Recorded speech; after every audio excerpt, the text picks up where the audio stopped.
ओम साईं राम। सभी साईं भक्तों को मेरा नमस्कार। जो मैंने आज ये वीडियो बनाया है वो मैंने साईं बाबा की साईं चरित्र पुस्तक के ऊपर बनाया है। ये मेरा वीडियो उसी के ऊपर आधारित है। इसमें मैं बाबा के पहले अध्याय में जो बाबा ने लीला की है उसके बारे में बताने जा रही हूँ। सत्य चरित्र, इसमें कुल 51 अध्याय हैं और हर अध्याय में एक शिक्षा जुड़ी हुई है। साईं बाबा एक महान संत थे जिन्होंने दीन दुखियों की मदद की और यहाँ तक कि पशुओं को भी उन्होंने मनुष्यों के बराबर ही समझा। उनका कोई धर्म नहीं था, सिर्फ गरीबों की मदद करना और हर किसी की सहायता के लिए तैयार रहना ही उनका सच्चा धर्म था। और वह यही कहते थे कि मनुष्यों की सेवा करना, दीन दुखियों की मदद करना ही साईं बाबा का ये मानना था कि ईश्वर की पूजा के समान है। तो मैं आज आपके सामने पहले अध्याय के बारे में बताऊंगी। बाबा का पहला अध्याय गेहूं पीसने और गेहूं पीसने से उसका क्या तात्पर्य है, इससे संबंधित है। बाबा एक बार गेहूं पीस रहे थे। जब वो गेहूं पीस रहे थे तो लाखों लोग उनको देखने के लिए इकट्ठे होने लगे। उनको लगा कि बाबा का कोई घर बार तो नहीं है, तो बाबा किस लिए गेहूं पीस रहे हैं। तो सब लोग जिज्ञासा से खड़े हुए उनको देख रहे थे। तभी भीड़ में से 4 स्त्रियां भीड़ को चीरती हुई आगे बढ़ी और बाबा को हटाकर वहां से गेहूं पीसने लगी। और गेहूं पीसते पीसते वो बाबा का गुणगान भी कर रही थी।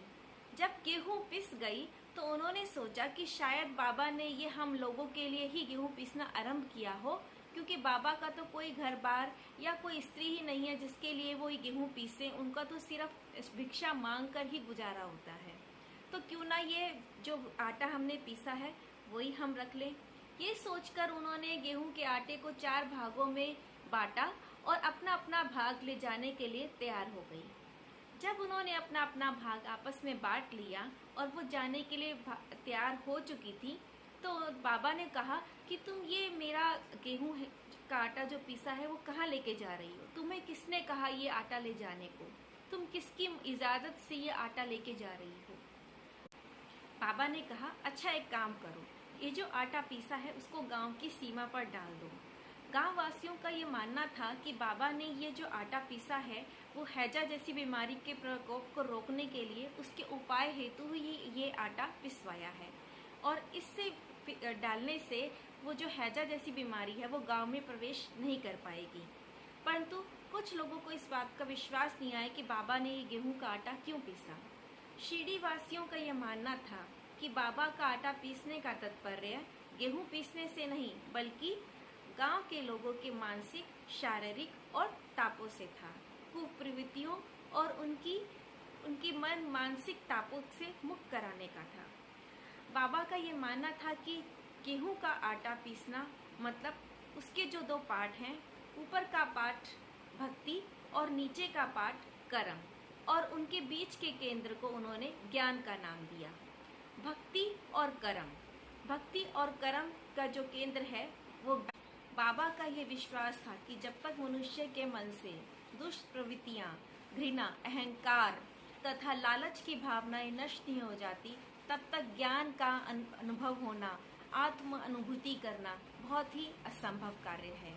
सो बाबा इस अध्याय के माध्यम से ये शिक्षा देना चाहते थे कि अगर हमें ज्ञान को पाना है, ज्ञान की प्राप्ति करना है, तो हमें अपने अंदर की कुप्रवृत्तियां तथा लालच और अहंकार को खत्म करना पड़ेगा। बाबा सिर्फ यही चाहते थे कि हर कोई आत्म कल्याण की तरफ बढ़े। अगर कोई भी इस भवसागर रूपी संसार से पार करना चाहता है तो वो केंद्र को पकड़े रहे। केंद्र मतलब जो आटे की चक्की है उसको केंद्र और ज्ञान कहा गया है। और उसके जो ऊपर के 2 पार्ट हैं, ऊपर का पार्ट भक्ति और नीचे के पार्ट को कर्म कहा गया है। इसका मध्य भाग ज्ञान है। ज्ञान का मतलब है भगवान का सिमरन और इष्ट का नाम। और जो चक्की के ऊपर के 2 पार्ट हैं वो संसार है, संसार के दुख और सुख जिसके अंदर आदमी झूलता रहता है। साईं बाबा ने कहा है कि अगर तुम इस भवसागर रूपी संसार से मुक्त होना चाहते हो तो सिर्फ इसका एक ही उपाय है, और वो उपाय है साईं बाबा या अपने इष्ट देव का हर समय सिमरन करते रहना।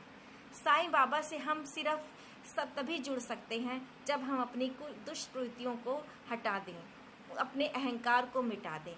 साईं बाबा एक महान संत थे। अगर हम उनकी शिक्षा को अपने जीवन में धारण करते हैं तो ये ज़रूरी है और ये संभव है कि हमारा जीवन सुखमय हो सकता है।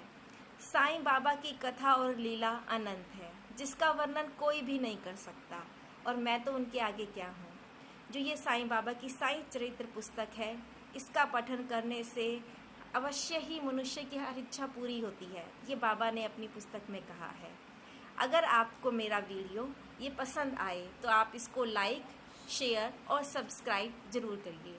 जय साईं राम। साईं बाबा आपका जीवन मंगलमय